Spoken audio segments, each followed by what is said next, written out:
എന്നാൽ അലി റളിയല്ലാഹുവിന്റെ ജീവിതത്തിൽ കിട്ടിയ ഏറ്റവും വലിയ ഭാഗ്യത, കഅബയിൽ പ്രസവിച്ചു, ആദ്യമായിട്ട് നിസ്കരിച്ചു, റസൂലുള്ളാഹിയുടെ നിസ്കാരം കണ്ടു, മുത്ത റസൂൽ എന്നെ വളർത്തി, പല കാര്യങ്ങളും ചെയ്തു. ഏറ്റവും വലിയ ഭാഗ്യത അറിയോ? ഒരു മനുഷ്യന്റെ ജീവിതത്തിൽ ഏറ്റവും വലിയ ഭാഗ്യത ജീവിതത്തിലാണ്. മരിക്കുന്ന സമയം കലിമ പറയില്ല, അതല്ലാതെ അതിനു മുമ്പുള്ള ജീവിതത്തിലെ ഏറ്റവും വലിയ ഭാഗ്യത കല്യാണം കഴിയില്ല. കല്യാണം കഴിക്കൽ വലിയ ഭാഗ്യമാണെന്ന് കല്യാണം കഴിച്ചവര് പറയട്ടെ, കഴിക്കാത്തവർക്ക് അത് തന്നെ ഏറ്റവും വലിയ ഭാഗ്യം. കഴിച്ചവര് പറയണത് അല്ലാഹ് വെട്ടുസ്താദെ. കല്യാണം കഴിക്കലല്ല, പിന്നെ ആ കല്യാണത്തിലൂടെ ഒരു സോലിഹത്തായ പെണ്ണിനെ കിട്ടൽ ഒരു വലിയ ഭാഗ്യം. അതൊരു വലിയ ഭാഗ്യമാണെന്ന് സോലിഹത്തായ ഭാര്യമാരുള്ളവര് പറയട്ടെ. നിങ്ങളുടെ ഭാര്യ സോലിഹത്താണെന്ന് ചോദിച്ചാൽ ഇവിടെ ഭാര്യമാര് വന്നിട്ടുണ്ടെങ്കിൽ എന്തായാലും നിങ്ങൾ കൈവെക്കും. കാരണം എന്താ, അവള് മുകളിലിരിക്കുകയാണ്, കണ്ടു കഴിഞ്ഞാൽ വീട്ടിൽ കിടന്ന് ഉറങ്ങാൻ പറ്റത്തില്ല. അതുകൊണ്ട് സോലിഹത്ത് തന്നെ അങ്ങനെ നോക്കിയിട്ട് കാര്യമില്ല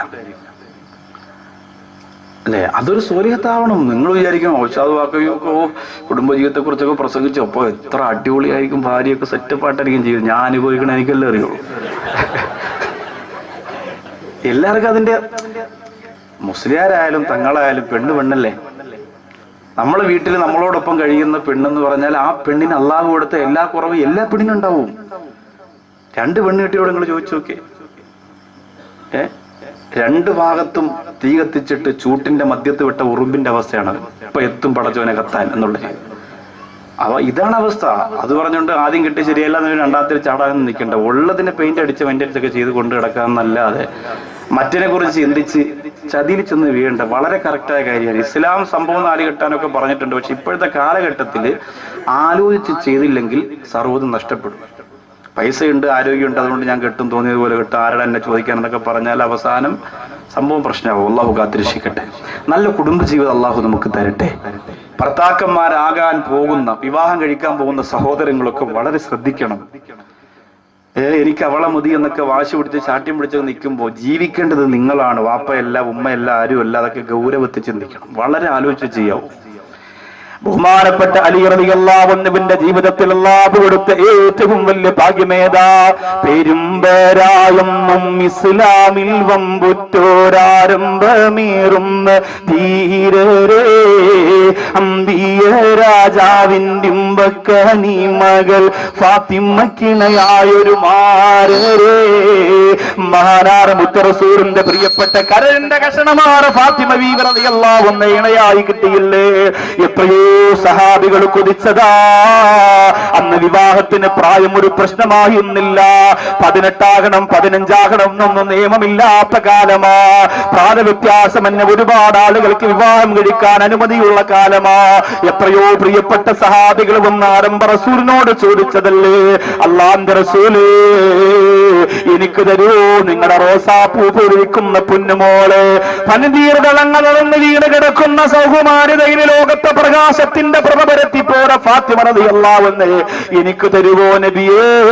ഞാൻ തറയിൽ വെക്കാതെ നോക്കിക്കൊള്ളാൻ നബിയേ. അവസാനം അല്ലാഹുവിന്റെ തീരുമാനം വന്നത് ഈന്തമരത്തിന്റെ ചോട്ടിലെ പുല്ല് ചെത്തിയിട്ട് ജീവിക്കുന്ന പാവപ്പെട്ടവനാര് അലി റളിയല്ലാഹു അൻഹുവിന് കൊടുക്കാനാണ്. അതിൽ കൂടുതൽ ഭാഗ്യമിനി അലിയാർ നിങ്ങൾക്ക് വേറെ കിട്ടാനുണ്ടോ? ജീവിതത്തിന്റെ കഷ്ടപ്പാടും കണ്ണീരും ഒക്കെ അനുഭവിച്ച് വീട്ടിലേക്ക് വരുമ്പോ ഞാനുണ്ടെന്ന് പറഞ്ഞ് വാരി പുണരുന്ന ഒരു ഇണയെ കിട്ടണമെങ്കിൽ എന്റെ ചെറുപ്പക്കാരെ അല്ലാഹു തരുന്ന വലിയ ഭാഗ്യം തന്നെയാണ്. അല്ലാഹു തരുന്ന വലിയ ഭാഗ്യം തന്നെയാണ്. അതെല്ലാവർക്കും കിട്ടണമെന്നില്ല. മലബാറിന്റെ തീരത്ത് എനിക്ക് പരിചയമുള്ള ഒരു പ്രിയപ്പെട്ട സഹോദരൻ അപകടം പറ്റിയും നിറഞ്ഞപ്പോ ഞാൻ കാണാൻ പോയി. ഞാൻ വീട്ടിലേക്ക് ചെല്ലുമ്പോ ഞാൻ സാധാരണ പോകുന്ന വാഹനത്തിലല്ല പോയത്. അതുകൊണ്ട് ഞാനാണ് വരുന്നതെന്നവർക്ക് മനസ്സിലായില്ല. വീടിന്റെ സിറ്റ് ഔട്ടിൽ തന്റെ പ്രിയപ്പെട്ട അപകടം പറ്റിയ ഭർത്താവിനെ ശുശ്രൂഷിച്ചുകൊണ്ടിരിക്കുകയാണ് ഭാര്യ. കാലൊടിഞ്ഞ് കൈയൊടിഞ്ഞു പോയ പ്രിയപ്പെട്ട ഭർത്താവിന്റെ 2 കൈയും ഒരു കൈയും ഒരു കാലും ഒടിഞ്ഞു പോയി. അതേ സിറ്റ് ഔട്ടിലെ ഒരു കസേരയിൽ ഇരിക്കുകയാണ്. ഒടിയാത്ത കാലൊരു സ്റ്റൂളിന്റെ മുകളിൽ കയറ്റി വെച്ചിരിക്കുകയാണ്. തന്റെ പ്രിയപ്പെട്ട ഭാര്യ കാലിങ്ങനെ ഞെക്കിക്കൊടുക്കുകയാണ്. അല്ലാഹുവേ, വെള്ളം തുണിയിൽ നനച്ചിട്ട് ഭർത്താവിന് കുളിക്കാൻ കഴിയില്ലല്ലോ. ആ പ്രിയപ്പെട്ട ഭർത്താവിന്റെ ശരീരത്തിലേക്ക് ഇങ്ങനെ പിടിച്ചു കൊടുക്കുകയാണ്. ഞാൻ ചെന്നപാട് ആ പ്രിയപ്പെട്ട സഹോദരൻ എഴുന്നേറ്റകത്തേക്ക് പോയി. ആ സഹോദരൻ കരഞ്ഞുകൊണ്ട് പറഞ്ഞു, എനിക്ക് അല്ലാഹു തന്ന ഭാഗ്യമാണ്. എന്റെ ഉമ്മ പോലും അപകടത്തിൽ പെട്ടിട്ട് എന്നെ ഒന്ന് കാണാൻ വന്നില്ല. എനിക്ക് അല്ലാഹു തന്ന ഭാഗ്യമാണ്. എന്റെ പ്രിയപ്പെട്ടവൾ എന്റെ മൂത്രമെടുത്ത് പുറത്തുകൊണ്ട് കളയുന്ന, എനിക്ക് ശുദ്ധീകരിച്ചു തരുന്ന, എന്റെ ശരീരം സംരക്ഷിക്കുന്ന എന്റെ പ്രിയപ്പെട്ടവൾ. അങ്ങനെ എത്രയോ കാഴ്ചകൾ ഈ പാവപ്പെട്ടവൻ കണ്ടിട്ടുണ്ട്. ചാവക്കാട് നട്ടെല്ല് തളർന്നിട്ട് കിടന്ന ഒരു പ്രിയപ്പെട്ട സഹോദരൻ കല്യാണം കഴിച്ച 3-ാമത്തെ മാസം നട്ടെല്ല് ഒടിഞ്ഞ് കിടന്നു പോയതാ. അല്ലാഹുവേ, ആ പ്രിയപ്പെട്ടവന് 4 വർഷത്തോളം പ്രിയപ്പെട്ട ഭാര്യ ആര് പറഞ്ഞിട്ടും കേട്ടില്ല. ഇനി ഒരിക്കലും ജീവിതത്തിലേക്ക് മടങ്ങി വരാൻ കഴിയില്ല. ഭാര്യമാര് ശാരീരിക ബന്ധത്തിൽ ഏർപ്പെടാൻ കഴിയില്ല എന്ന് ഡോക്ടർമാര് പറഞ്ഞപ്പോഴും ഇക്കാ ഞാൻ എങ്ങനെയാണ് നിങ്ങളെ മറക്കുക എന്ന് പറഞ്ഞുകൊണ്ട് ആ പ്രിയപ്പെട്ടവന്റെ വിഷമം മാറ്റാൻ, ആ പ്രിയപ്പെട്ടവനെ സംരക്ഷിക്കാൻ വേണ്ടി 4 വർഷത്തോളം കൂടെ നിന്ന് അവസാനം മഹലിലെ ഉസ്താദുമാരും നാട്ടുകാരും ഒക്കെ നിർബന്ധിച്ചിട്ടാണ് മറ്റൊരു കല്യാണത്തിന് മനസ്സ് വെച്ച് ഈ ഭർത്താവിനെ പറഞ്ഞ് ഇസ്ലാമിക നിയമപ്രകാരമുള്ള ഒഴിവാക്കലും കഴിഞ്ഞ് പുറത്തു പോയതെങ്കിൽ എന്റെ പ്രിയപ്പെട്ട പെങ്ങളെ, വിദേശ രാജ്യത്ത് കിടന്ന് കഷ്ടപ്പെടുന്ന ഭർത്താവിനെ മറന്ന് അടുക്കളയുടെ പിന്നാമ്പുറത്തെ വാതില് മസിൽ മണ്ണിന് വേണ്ടി തുറന്നു കൊടുക്കുന്ന പെണ്ണ്, കാത്തിരിക്കുന്നൊരു ഖബറിന്റെ കത്ത് തലയുള്ള പാമ്പുകളാ, കാത്തിരിക്കുന്നൊരു നരകത്തിന്റെ കനൽക്കെട്ടകളാ. ദുനിയാവിന്റെ രസത്തിന് വേണ്ടി അത് ചിന്തിക്കല്ലേ പൊന്നുമോള്. മരണത്തെ ഓർക്കണേ, ഖബറിനെ ഓർക്കണേ, അല്ലാഹുവിന്റെ ദീൻ ഉൾക്കൊള്ളണേ. അലി റളിയല്ലാഹു അൻഹുവിന്റെ ജീവിതത്തിൽ കിട്ടിയ ഏറ്റവും വലിയ ഭാഗ്യം ഫാത്തിമ റളിയല്ലാഹു അൻഹയെ ഭാര്യയായി കിട്ടിയതാ. അതിൽ പര ഒരു ഭാഗ്യമുണ്ടോ? പക്ഷെ ഫാത്തിമ റളിയല്ലാഹു അൻഹ തമാശക്ക് നബി തങ്ങളോട് ഒരു കാര്യം ചോദിച്ചു. അപ്പോ നബി തങ്ങൾക്ക് അത് വലിയ സങ്കടമായി. തമാശക്ക് ചോദിച്ചതാ, അങ്ങനെ സങ്കടം ആകില്ല എന്ന് കരുതിയിട്ടാണ് ഫാത്തിമ റളിയല്ലാഹു അൻഹ ചോദിച്ചത്. ഫാത്തിമ റളിയല്ലാഹു അൻഹ ചോദിച്ചു, നബിയെ, എത്രയോ സമ്പന്നര് വന്ന് എന്നെ ചോദിച്ചു, എനിക്കറിയാം. കല്യാണത്തിന് മുമ്പാണ്, അലി റളിയല്ലാഹു അൻഹുമായിട്ടുള്ള കല്യാണം തീരുമാനിച്ചതിന് ശേഷം എത്രയോ സൗന്ദര്യമുള്ളവര് ഈ മക്കത്ത് വന്ന് എന്നോട് കല്യാണം ആലോചിച്ചു റസൂലേ. എത്രയോ സമ്പന്നര് വന്ന് കല്യാണം ആലോചിച്ച നബി, അവർക്കൊന്നും കൊടുക്കാതെ അങ്ങയുടെ കരളെന്ന് പറഞ്ഞ ഈ ഫാത്തിമ ഇങ്ങനെ മാറ്റിവെച്ചിരുന്നത് ലി ഫഖീരി മിൻ ഖുറൈശ്, ഖുറൈശികളിൽപ്പെട്ട ഈ പാവപ്പെട്ട ഫക്കീറിന് കൊടുക്കാനാണോ നബി? വെറുതെ ചോദിച്ചതാ തമാശക്ക്. അല്ലാഹുവിന്റെ റസൂൽ സല്ലല്ലാഹു അലൈഹി വസല്ലമ തങ്ങളുടെ കണ്ണ് നിറഞ്ഞുപോയി. ഹരംബ റസൂൽ പറഞ്ഞു, ഫാത്തിമ, അലി റളിയല്ലാഹു അൻഹു പരലോകത്തെ പണക്കാരനാണ് ഫാത്തിമ. അലി റളിയല്ലാഹു അൻഹു ഫക്കീറല്ല ഫാത്തിമ, അല്ലാഹുവിന്റെ കോടതിയിലെ പണക്കാരനാണ് ഫാത്തിമ. എന്റെ പ്രിയപ്പെട്ട ചെറുപ്പക്കാരാ, അവിടെയാണ് ഞാനും നിങ്ങളും വിജയിക്കേണ്ടത്. അവിടെയാണ് പൊന്നുമോനെ നമ്മൾ വിജയിക്കേണ്ടത്. ദുനിയാവിൽ എത്ര സൗഭാഗ്യം കിട്ടിയാലും, എത്ര നേട്ടങ്ങൾ കിട്ടിയാലും, എന്തൊക്കെ കൈയടക്കി വെച്ചാലും അല്ലാഹുവിന്റെ കോടതിയിൽ വല്ലദീന തഖൗ ഫൗഖഹും യൗമൽ ഖിയാമ. ദുനിയാവിൽ നിന്നെ മാറ്റിവെക്കട്ടെ, കുറ്റപ്പെടുത്തട്ടെ, കല്ലെറിയട്ടെ, പരിഹസിക്കട്ടെ, ചീത്ത വിളിക്കട്ടെ, ആക്ഷേപിക്കട്ടെ, പക്ഷെ അല്ലാഹുവിന്റെ സത്യസന്ധതയുടെ കോടതിക്ക് മുന്നില് അവിടെ ഏറ്റവും വലിയ വിജയം ഭരിക്കുന്നയാളാവാ. എന്റെ പ്രിയപ്പെട്ടവരെ, മനസ്സ് വെക്കുക,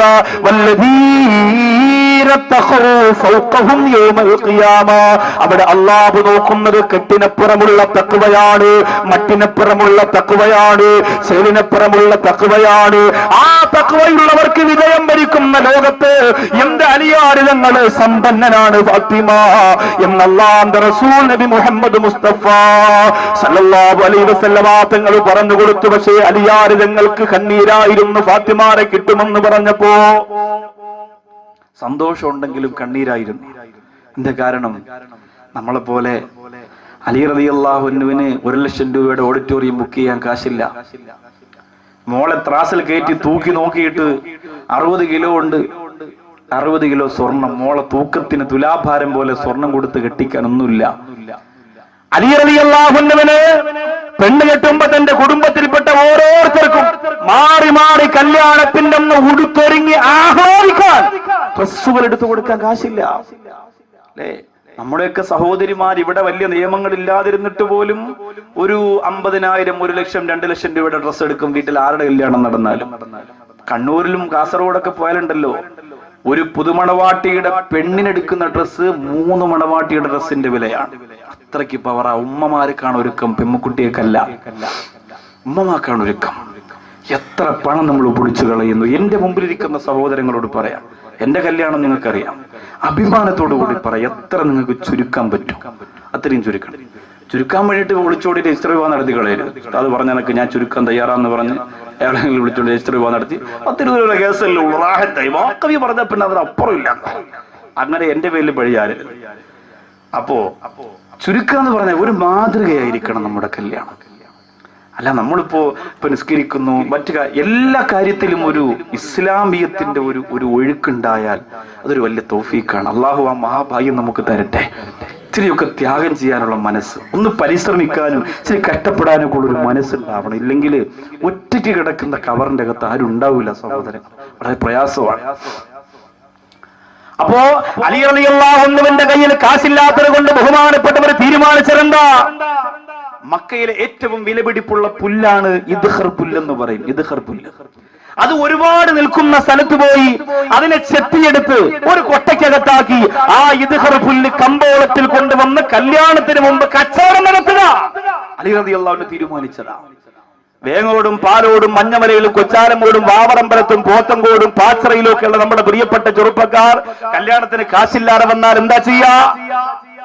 പലിശക്കാരനെ വിളിക്കും. അല്ലോ അണ്ണ, അങ്ങനെ സ്ത്രീധനൊക്കെ ഒരുപാടുണ്ട്, എന്നാലും എന്റെ കയ്യിൽ ഒരു നിലനിൽപ്പിനൊന്നുമില്ല, ഒരു 1 ലക്ഷം എങ്ങനെയും ഒന്ന് കുറഞ്ഞ പലിശക്ക് എങ്ങനെയും ഇച്ചിരി ഒന്ന് മറിച്ച് തന്ന പിന്നെ 2 മോതിരം മിക്കപ്പോൾ റെഡിയാവും, കുഴപ്പമൊന്നുമില്ല. അതൊക്കെ പെണ്ണ് സംഭവമൊക്കെ സെറ്റപ്പാണ്. ഞാൻ കണ്ടു, സ്വർണ്ണമൊക്കെ ഇഷ്ടം പോലെ ഉണ്ട്. ഞാൻ ഫോണിലൂടെ ഒന്ന് ചൊല്ലലുണ്ട്, കാര്യങ്ങളൊക്കെ പറയലുണ്ട്. അങ്ങനെ 1 ലക്ഷം 2 ലക്ഷം ഇങ്ങനെ പലിശക്ക് എടുക്കല.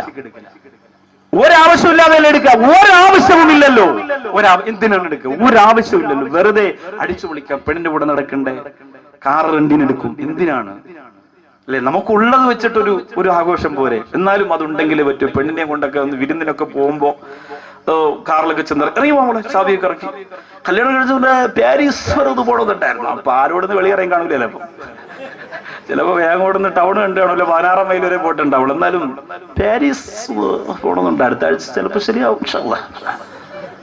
വിസയ്ക്ക് അപ്ലോഡ് ചെയ്ത് പാസ്പോർട്ട് കൊടുത്ത് ഈ ഡയലോഗ് ഒരു 3-4 മാസം എല്ലാ പണിത്താക്കന്മാരും പണയെന്ന് തന്നെയാണ്. അത് കണ്ടിട്ട് നിനക്കൊരു വെറൈറ്റി ആവാനെങ്കിലും ഒന്ന് ആഗ്രഹിച്ചൂടെ? അത് വേണ്ടാന്ന് ഇപ്പൊ ന്യൂ ജനറേഷൻ അല്ലേ, പക്ഷെ അതും ചിന്തിക്കൂല. നമ്മുടെയൊക്കെ മനസ്സെങ്ങനെയാ? ജനങ്ങളുടെ മുന്നിൽ ഒന്ന് തല ഉയർത്തുക. അള്ളാന്റെ മുന്നിൽ നമ്മൾ എത്ര കഷ്ടപ്പെട്ടാലും കുഴപ്പമില്ല, ജനങ്ങളുടെ മുന്നിൽ ഇങ്ങനെ നടക്കണം. അള്ളാന്റെ മുന്നിൽ നടന്നിട്ട് ജനങ്ങളുടെ മുന്നിൽ പാപ്പരാവാൻ തീരുമാനിച്ചു. അതാണ് ഇമാം ഷാഫി റളിയല്ലാഹു അൻഹു, അതാണ് മഹാന്മാരെ ഔലിയാക്കൾ, അതാണ് കുത്തുബീങ്ങൾ. നമ്മൾ നോക്കുമ്പോൾ ഇങ്ങനെ കുളിക്കാതെ നനയ്ക്കാതെ നടക്കുന്ന പോലെ തോന്നും, പക്ഷെ അള്ളാന്റെ അടുത്ത് അവരൊക്കെ പുതുമണവാളന്മാരെക്കാൾ പവറാണ്.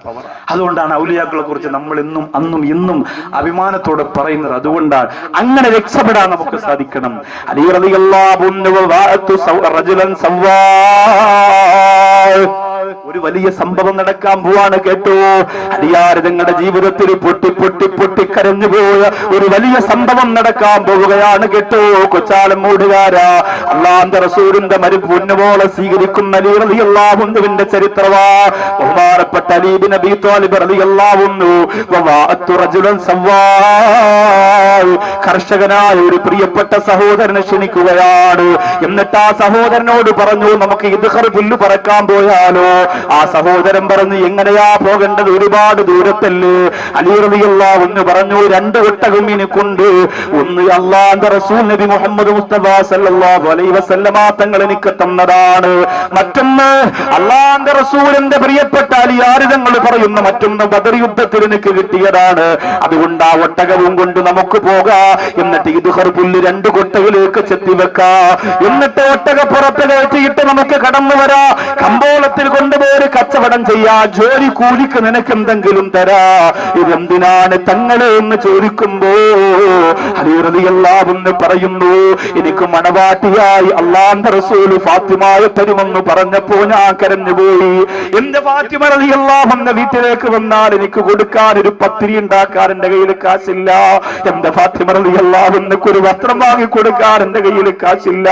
പലിശത്തമ്പുരാക്കന്മാരുടെ ആസനം താങ്ങിയിട്ട്, അതെ നിന്റെ കല്യാണം മാമാ പതാകമായി ആഘോഷിക്കുന്ന ചെറുപ്പക്കാരാ, ആഖിറം മറക്കല്ല മോനെ, പരലോകം മറക്കല്ല പൊന്നു മോനെ. അലി റളിയല്ലാഹു അൻഹു രണ്ടൊട്ടകത്തെയും കൊണ്ട് ജോലിക്കാരനെയും കൊണ്ട് കമ്പോളത്തിലേക്ക് പോവുകയാ. മക്കയുടെ പർവ്വത നിരകൾ കടന്ന് ഇദ്ഖർ പുല്ലുള്ള ഒരു പ്രധാനപ്പെട്ട സ്ഥലത്തേക്ക് വരുത്തുകയാ. ഒട്ടകത്തെ മരുഭൂമിയുടെ ഒരു ഭാഗത്ത് നിർത്തിയിട്ട് ആ രണ്ടുപേരും കൂടിയിട്ട് പുല്ല് ചെത്താൻ വേണ്ടി ചെല്ലുകയാണ്. അല്ലാഹുവേ, ഫാത്തിമ റളിയല്ലാഹു അൻഹയുടെ മണിമാരനതാ പുല്ല് ചെത്തുകയാ. എന്നിട്ട് ഒട്ടകത്ത് തലയിൽ ചുമന്നുകൊണ്ട് ഒട്ടകത്തിന്റെ അടുത്തേക്ക് എത്തുമ്പോഴാണ് ആ രംഗം നടന്നത്. അല്ലാഹുവേ, ആരംഭ റസൂൽ കൊടുത്ത ഒട്ടകമുണ്ടല്ലോ, ബദർ യുദ്ധത്തിൽ കിട്ടിയ ഒട്ടകമുണ്ടല്ലോ, ആ ഒട്ടകത്തെ ആരോ കഴുപ്പറുത്ത് കഷണമാക്കി കൊന്നിട്ടിരിക്കുകയാണ്. അലി റളിയല്ലാഹു അൻഹു മുത്ത റസൂലിന്റെ മുമ്പിൽ പരാതി പറഞ്ഞപ്പോഴാണ് ഈ സംഭവം ലോകമറിയുന്നത്. ആ പുല്ലുകെട്ടിറക്കി വെച്ചിട്ട് റസൂലുള്ളാഹിയുടെ മുമ്പിൽ നിന്ന് പൊട്ടിക്കരയുകയാണ്. എന്നിട്ട് പറയുന്നു, യാ റസൂലല്ലാഹ്, ഫലം അംലിക ഐനയ്യ ഹീന റഅയ്തു യാ ഹബീബല്ലാഹ്. ആ ഒട്ടകം ചത്തു കിടക്കുന്ന കണ്ടപ്പോ, അതിനെ അറുപ്പറപ്പിട്ടിരിക്കുന്നത് കണ്ടപ്പോൾ എന്റെ കണ്ണിനെയും എന്റെ മനസ്സിനെയും എനിക്ക് നിയന്ത്രിക്കാൻ കഴിഞ്ഞില്ല. ഞാൻ പൊട്ടിക്കരഞ്ഞു പോയി തങ്ങളേ എന്നല്ലാഹുവിന്റെ റസൂൽ സല്ലല്ലാഹു അലൈഹി വസല്ലമ തങ്ങളോട് പറയുകയാ. എന്റെ പ്രിയപ്പെട്ട യുവാക്കളോട് പറയുന്നു, അല്ലാഹനെ മറന്നുകൊണ്ടുള്ള ആഘോഷത്തിന് രംഗത്ത് വരല്ലേ പൊന്നുമോനെ. നീ ചെയ്തത് അല്ലാഹു ചോദിക്കുന്നത് നിന്നോട് മാത്രമാണ്. നീ ചെയ്തത് ചോദിക്കുന്നത് നിന്നോട് മാത്രമാണ്, നിന്നോട് മാത്രമാണ്. പാലോട് മുസ്ലിം ജമാഅത്തിൽ എപ്പോഴും നിസ്കരിക്കാൻ വന്നിരുന്ന 19 വയസ്സുള്ള ഷമീം എന്ന പൊന്നുമോന് ക്യാൻസർ വന്ന് മരിച്ചുപോയത് നിങ്ങളുടെ കൺമുമ്പിൽ മിച്ചല്ലേ. നിങ്ങളുടെ മുന്നിലൂടെ ഓടിച്ചാടി കളിച്ചിരുന്ന എന്താവശ്യത്തിനും ഓടി വരുന്ന മിഥിലാജ് എന്ന പൊന്നുമോൻ പോയത് നിങ്ങളുടെ കൺമുമ്പിലല്ലേ. എത്രയോ പണം മുടക്കിയിട്ട് ക്യാൻസർ രോഗത്തിന് ചികിത്സ നേടിയ നസീബ് എന്ന് പറയുന്ന ആ വേങ്ങോട് എന്ന മഞ്ഞവലയിലേക്ക് വച്ചാലമൂടേക്ക് വരുമ്പോഴുള്ള ആ ചെറിയ വീടിനകത്ത് വരുന്നിരുന്ന നജീബ് എന്ന പൊന്നുമോന് മരിച്ചത് നിങ്ങളുടെ മുമ്പിലല്ലേ. ആരോടാണ് ഞാനിത് പറയുന്നത്? എന്റെ പ്രിയപ്പെട്ട ചെറുപ്പക്കാരാ, അല്ലാഹുവിന്റെ കോടതിയിൽ സമാധാനം പറയാത്ത ഒരു നിമിഷം പോലും നിന്റെ ജീവിതത്തിൽ ഉണ്ടാവില്ല പൊന്നുമോനെ, ഉണ്ടാവില്ല. അതുകൊണ്ട് ഇബാദത്ത് ചെയ്തോ, ഖുർആൻ ഓതിക്കോ, സദഖ ചെയ്തോ, സ്വലാത്ത് ചൊല്ലിക്കോ, അല്ലാഹുവിന്റെ പൊരുത്തം നേടാൻ വേണ്ടി പരിശ്രമിച്ചോ. നിങ്ങൾക്കറിയോ, അലി റളിയല്ലാഹു അൻഹുവിന് കല്യാണം കിടന്നിട്ട് പോലും ദാരിദ്ര്യം തീർന്നില്ല. കഷ്ടപ്പാട് തന്നെയാ, പട്ടിണി തന്നെയാ. ഫാത്തിമ റളിയല്ലാഹു അൻഹ പൊട്ടിക്കരഞ്ഞു പോയ ജീവിതത്തിന്റെ എത്രയോ സമയങ്ങളാ. നിങ്ങൾക്കറിയോ, അല്ലാഹുവിന്റെ റസൂൽ അലി റളിയല്ലാഹു അൻഹുവിന് സമ്മാനമായി കൊടുത്ത പ്രധാനപ്പെട്ട ഒരു വാളാണ് ദുൽഫുഖാർ എന്ന് പറയുന്ന വാള്. ഒരിക്കൽ മുഖം മൂടി വെച്ച ഒരാള്, മുഖം മൂടി വെച്ചിട്ടൊരാള് ചന്തയിൽ ദുൽഫുഖാർ എന്ന് പറയുന്ന വാള് കൊണ്ടുവന്ന് കച്ചവടം ചെയ്യുകയാണ്. ആ മുഖം മൂടി വെച്ചയാള് ചന്തയിൽ വന്നിട്ട് പറയുന്നു, ഇത് ദുൽഫുഖാർ എന്ന് പറയുന്ന വാളാണ്, ഇത് അലി റളിയല്ലാഹു അൻഹുവിന്റെ വാളാണ്. ഈ വാൾ ആവശ്യമുള്ളവര് വരിക, ഒരു നല്ല തുക തന്നാൽ ഈ വാള് ഞാൻ നിങ്ങൾക്ക് തരാ. ബഹുമാനപ്പെട്ട ഇബ്നു അർഖം റളിയല്ലാഹു അൻഹുവിന്റെ പ്രിയപ്പെട്ട ഉപ്പ ആ വാൾ കണ്ടിട്ട് ഓടി വരികയാണ്. അല്ലാഹുവേ, ഇതെന്റെ അലിയാർ ഞങ്ങളുടെ വാളല്ലേ, എന്റെ അലിയാർ ഞങ്ങളുടെ വാളല്ലേ. ആരാണ് ഇതിവിടെ കച്ചവടം ചെയ്യാൻ കൊണ്ടുവന്നത്? അലി റളിയല്ലാഹു അൻഹു ഒരുപാട് ഇഷ്ടപ്പെട്ടിരുന്ന വാളാ. ഒരുപക്ഷെ അലി റളിയല്ലാഹു അൻഹു കാണാതെ കൊണ്ടുവന്നതാണോ, അലി റളിയല്ലാഹു അൻഹു അറിയാതെ മോഷ്ടിച്ചു കൊണ്ടുവന്നതാണോ? ആ വാളങ്ങോട്ട് വിൽക്കുന്ന മുഖം മൂടി വെച്ച ആളിന്റെ മുമ്പിൽ ഇബ്നു അർഖമിന്റെ പിതാവ് പോയിട്ട് പറഞ്ഞു, ആരടാണ് മുഖം മൂടി അഴിക്കുക, ആരടാണ്? എന്റെ അലിയാർ ഞങ്ങളുടെ ദുൽഫുഖാർ എന്ന് പറയുന്ന വാള് കമ്പോളത്തിൽ കൊണ്ടുവന്ന് കച്ചവടം ചെയ്യാൻ മാത്രം മോഷണ വിദഗ്ധനായ നീ ആരാന്ന് എനിക്കറിയണമെന്ന് പറയുമ്പോ ആ മുഖം മൂടി മാറ്റിയപ്പോ അല്ലാഹുവേ, അത് മഹാനായ അലി റളിയല്ലാഹു അൻഹു തന്നെയായിരുന്നു. ഇബ്നു അർഖമിന്റെ വിരൽത്തുണ്ട് പിടിച്ചപ്പുറത്തേക്ക് കൊണ്ടുപോയിട്ട് പറയുന്നു, പുറത്തു പറയല്ലേ. ബഹുമാനപ്പെട്ടവരോട് ചലിയേ, നിങ്ങൾ എന്തിനാണ് ചെയ്തത് അലിയേ? ജീവിതത്തിൽ എന്ത് നഷ്ടപ്പെട്ടാൽ റസൂലുള്ളതെന്ന ഈ വാള് ഞാൻ നഷ്ടപ്പെടുത്തൂലാന്ന് പരസ്യമായി പറഞ്ഞ അലിയേ, ഈ വിലപ്പെട്ട വാള് വാങ്ങാൻ ആയിരക്കണക്കിന് ആളുകൾ ഇവിടെയുണ്ടല്ലോ, അതെന്തിനാണ് ഇവിടെ കൊണ്ടുവന്നതെന്ന് ചോദിക്കുമ്പോ അലി റളിയല്ലാഹു അൻഹു പറയുകയാണ്, റസൂലുള്ളാഹിയുടെ കരളിന്റെ കഷണം എന്റെ വീട്ടിന്റെ അകത്ത് പട്ടിണിയായിട്ടും 8 ദിവസമായി.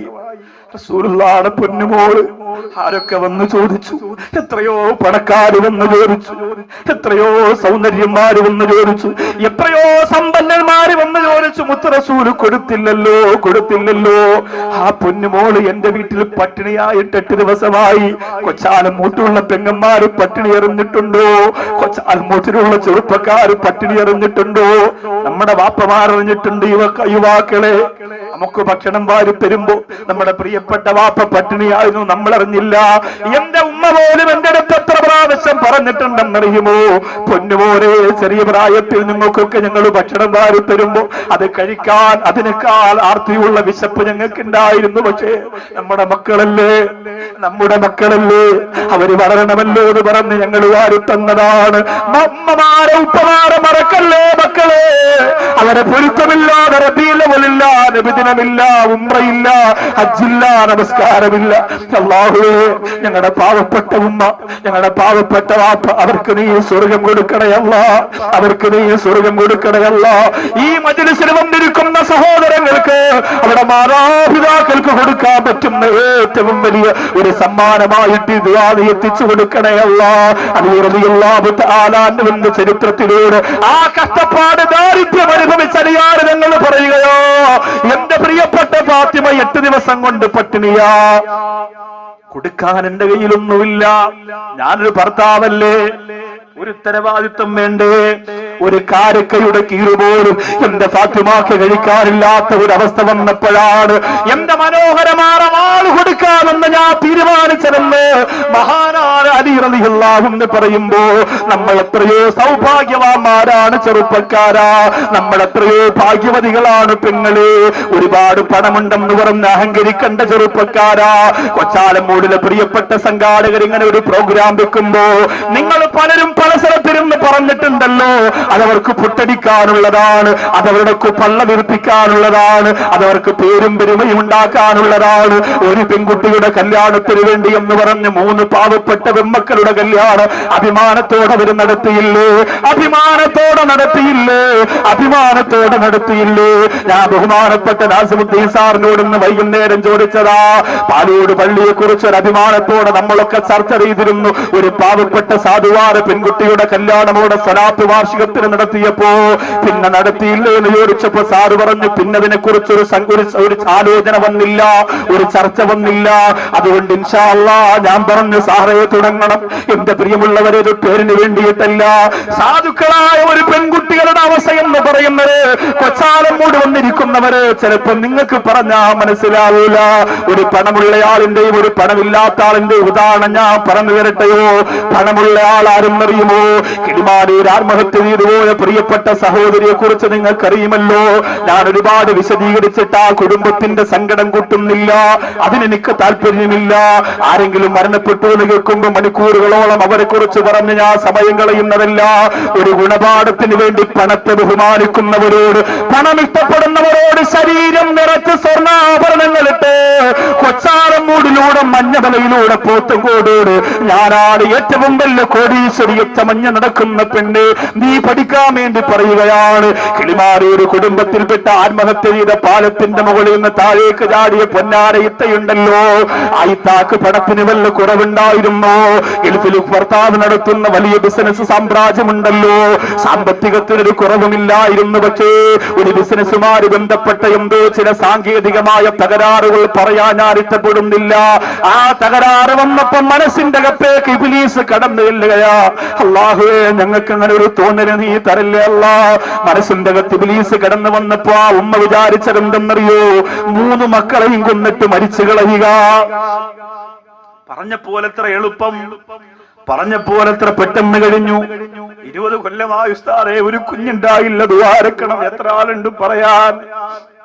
25 കൊല്ലമായി ഉസ്താദേ കുഞ്ഞുങ്ങളെ കാണുമ്പോ ചങ്കുപൊട്ടുകയാണ്. എനിക്ക് അല്ലാഹു ഒരു കുഞ്ഞിനെ തന്നില്ല. എത്രയോ ആളുകളുണ്ട്, ഏത് മക്കാമ കണ്ടാലും പോയി ദുആരക്കും. ആര് സ്വതക്ക ചോദിച്ചാലും കൊടുക്കും, ഏത് പള്ളിയിലും ദുആ ചെയ്യാ പൈസ കൊടുക്കും. അല്ലാഹുവേ, ഏത് ഡോക്ടറുടെ പേര് പറഞ്ഞാലും പോയി കാണിക്കും ഒരു കുഞ്ഞിന് വേണ്ടി. കുഞ്ഞിന്റെ വിലയേറിയില്ലല്ലോ. ഇബ്ലീസ് മനസ്സിന്റെ അകത്ത് കിടന്നാ പിന്നെ വേറെന്താണ് ചിന്തിക്കുക? 2 വയസ്സുള്ള പൊന്നുമോളെ എങ്ങനെയാണ് പുഴയിലേക്ക് എറിയാൻ തോന്നുക? ഞാനിന്ന് എന്റെ വീട്ടിൽ നിന്ന് ഇറങ്ങുമ്പോ ഇന്നും പ്രസംഗമുണ്ടോ എന്ന് എന്റെ പൊന്നുമോ ചോദിച്ചു. ഒരു ദിവസം വീട്ടിൽ നിൽക്കാൻ കിട്ടിയ ദിവസം എന്റെ പ്രിയപ്പെട്ട കൊച്ചാലമൂട് നജീബ് ഉൾപ്പെടെയുള്ള കൂട്ടുകാരോടുള്ള മഹബത്ത് കൊണ്ട് ആ ഒരു ദിവസം അവർക്ക് വേണ്ടി കൊടുക്കുമ്പോ എന്റെ പ്രിയപ്പെട്ടവര്, എന്റെ മക്കളെ പോലും മറന്ന് 2-3 മണിക്കൂർ ഇവിടെ വന്ന് നിൽക്കാമെന്ന് തീരുമാനിച്ചത് എനിക്കും അല്ലാഹുവിന്റെ കോടതിയിൽ എന്തെങ്കിലുമൊക്കെ കിട്ടണ്ടേ എന്ന് നിയത്ത് വെച്ചിട്ടാണ്. അല്ലാഹുവേ, 2.5 വയസ്സുള്ള ആ പ്രിയപ്പെട്ട പൊന്നുമോളെ പാലത്തിന്റെ മുകളിൽ നിന്ന് താഴേക്ക് വലിച്ചെറിയാൻ വേണ്ടി ആ പെണ്ണ് വന്നല്ലോ.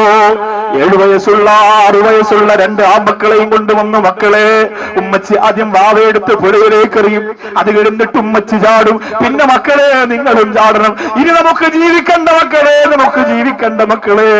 ജീവിതത്തിൽ വെള്ളം കണ്ടാ പേടിക്കുന്ന ആ മക്കൾ പറഞ്ഞു, ഉമ്മ ഞങ്ങളുടെ കുഞ്ഞുവാവേറിയല്ലേ ഉമ്മ, ഞങ്ങളുടെ കുഞ്ഞുവാവേറിയല്ലേ ഉമ്മ, ഞങ്ങളുടെ കുഞ്ഞുവാവേറിയല്ലേ ഉമ്മ.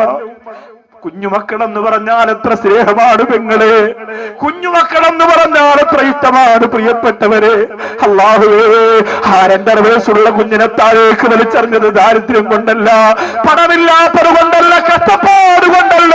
എന്റെ കൊച്ചാല വീട്ടിലെപ്പണ്ടോ ഈമാൻ നഷ്ടപ്പെട്ടു പോയപ്പോ മനസ്സിന്റെ അകത്തേക്ക് ഇബ്ലീസ് കടന്നു എന്നിട്ട് നിർബന്ധിച്ചതാ. ആ കുഞ്ഞിനെ ഇഴന്നിട്ട് കൂടെ ഉമ്മയും ചാടി, ആ മക്കള് ചാടിയില്ല. അവര് പേടിച്ചു പോയി. ആളുകൾ കണ്ടിട്ട് ആ മക്കളെ രക്ഷപ്പെടുത്തിയല്ലോ. എന്നാൽ എന്റെ പ്രിയപ്പെട്ടവരെ, തിരുവനന്തപുരം ജില്ലയിൽ 21 വയസ്സുള്ള വികലാംഗയായ പെണ്ണുമോൾ ആത്മഹത്യ ചെയ്തതെന്തിനാ?